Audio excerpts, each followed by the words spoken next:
भगवान श्री कृष्ण जी कहते हैं, जीवन में सुखी रहने के लिए शांत का होना जरूरी है, क्योंकि अशांत व्यक्ति कभी सुखी नहीं रह सकता।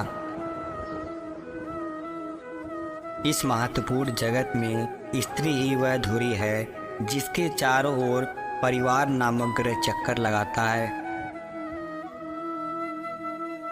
इंसान को अपनी दृष्टि सरल रखनी चाहिए, सदैव सत्य बोलना चाहिए और दूरदर्शी होना चाहिए। संसार में होने वाला परिवर्तन ही इसका नियम है, जिसे कोई बदल नहीं सकता। जहाँ स्त्रियों का अपमान होता है, वहाँ समाज विनाश के रास्ते पर चल रहा होता है। यदि किसी व्यक्ति के तुमने कोई का उपकार किया हो, लेकिन बाद में उसने आपको कोई अपराध किया हो, तो उसने उसे माफ़ कर देता है।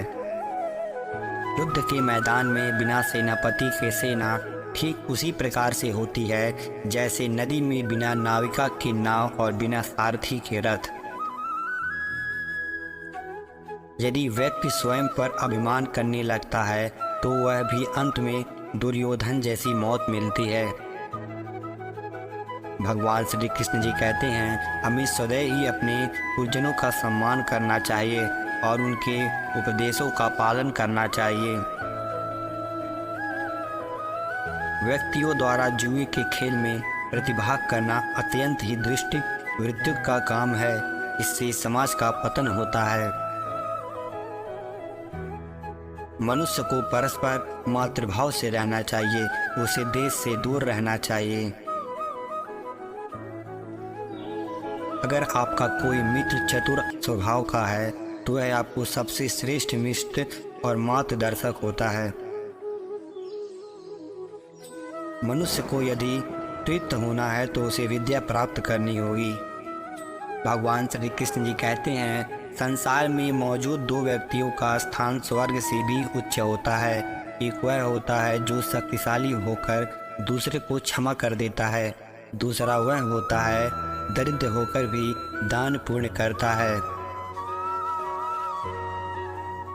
साधु पुरुष मन, कर्म और वाणी के प्रत्येक व्यक्ति के साथ अद्रोही ही कृपावान होता है। भगवान श्री कृष्ण जी कहते हैं, जब प्रजा अपने राजा के सानिध्य में कर पीड़ित हो सकता है, प्रतिदिन कष्ट झेलने पड़े, तब उस राजा को हारने से कोई बचा नहीं सकता। जिस प्रकार से हवन में अग्नि बैठाने लगती है, उसी प्रकार से विषय का भोग करने से काम वासना भी बढ़ने लगती है। मानव का उच्चा धर्म ही है, जो उसे स्वयं के लिए अच्छा नहीं लगाता, वैसा उसे दूसरे के साथ भी नहीं करना चाहिए। इस संसार में दूसरों के ऊपर परोपकार करना सबसे बड़ा पुण्य है और दूसरों को पीड़ा देना सबसे बड़ा पाप है। भगवान श्री कृष्ण जी कहते हैं, जो व्यक्ति दूसरों के प्रति घृणा, असंतोष, क्रोध, शंका और ईर्ष्या रखते हैं, साथ ही दूसरों के धन से अपनी जीविका चलाते हैं, वह सदा ही दुखी रहते हैं, वे कभी खुश नहीं रह सकते। जब आप किसी व्यक्ति को अपनी शरण में लाकर उसकी क्षमा करते हो, तो ऐसे भी पानी के पाप भी पुण्य में बदल जाते हैं। यदि आप अपनी इंद्रियों को वश में नहीं रख सकते, तो वह नरक बन जाती है, और यदि वश में रखते हैं, तो वह स्वर्ग बन जाती है। बुरा आदमी उतना ही प्रसन्न होता है जितना कि एक अच्छे आदमी को बीमार कहने पर वह दुखी हो जाता है। अहंकार मानव जात का सबसे बड़ा शत्रु है, जो कि मानव जाति के विनाश का द्वार हमेशा के लिए खोल देता है। जब व्यक्ति मोह के वशीभूत होकर अधर्म का भी विरोध करने लगता है, तब वह महाभारत के युद्ध को न्योता दे देता है। जो मनुष्य अपने सत्य पर विश्वास करता है और उसे दृढ़ कल्याणी होता है, उसका हमेशा ही कल्याण होता है।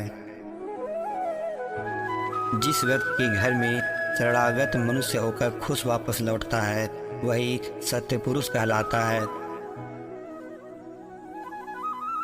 जब आपदा आए तब हमें स्वयं की रक्षा के लिए शत्रु से भी मेल कर लेना चाहिए। जो संतान अपने माता पिता की सेवा करे, सद्भाव से करती हैं, उसी विषय में चर्चा संपूर्ण परलोक में होती है। व्यक्ति को कभी भी सोकर नींद जीतने की इच्छा नहीं करनी चाहिए और न ही कपोपयोगी के माध्यम से स्त्री को जीतने का प्रयास करना चाहिए। जो मनुष्य अपनी निंदा को सहन करने का अपार शक्ति रखता है, वह संपूर्ण संसार में विजयी कहलाता है। जब मनुष्य के पास सत्य होता है तब उसके पास धर्म होता है, और जब उसके पास धर्म होता है तभी ईश्वर उसका साथ देता है। भगवान श्री कृष्ण जी कहते हैं, मनुष्य के लिए उसकी मातृभूमि सदैव प्राथमिकता होनी चाहिए। उसे हर परिस्थिति में उसकी रक्षा करनी चाहिए। जब मनुष्य किसी परिस्थिति में पराक्रम का प्रयोग करता है तब उसके जीवन में अनर्थ का लोप हो जाता है। भोजन करने के दौरान यदि प्यास लगे और पानी की बूंद भोजन में चली जाए तो वह भोजन खाने योग्य नहीं रह जाता। जो व्यक्ति अपनी माँ को पुकारते हुए घर में प्रवेश करता है, वह निर्धन होने के बाद भी अन्नपूर्णा माता का आशीर्वाद पाता है। जिसके पास केवल शारीरिक श्रम होता है वह अधिक बलवान नहीं होते, बल्कि जिसके पास बुद्धि का बल होता है वह अधिक शक्तिशाली होते हैं। लोभी और अधिक आसक्ति रखने वाले व्यक्ति का आकार धर्म को हानि पहुंचाता है।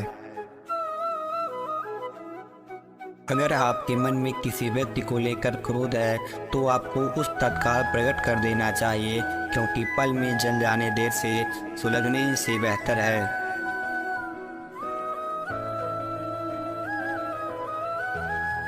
मनुष्य को अत्यधिक मोह करने से मृत्यु और सत्य का प्रयोग करने से अमृत की प्रतीति होती है।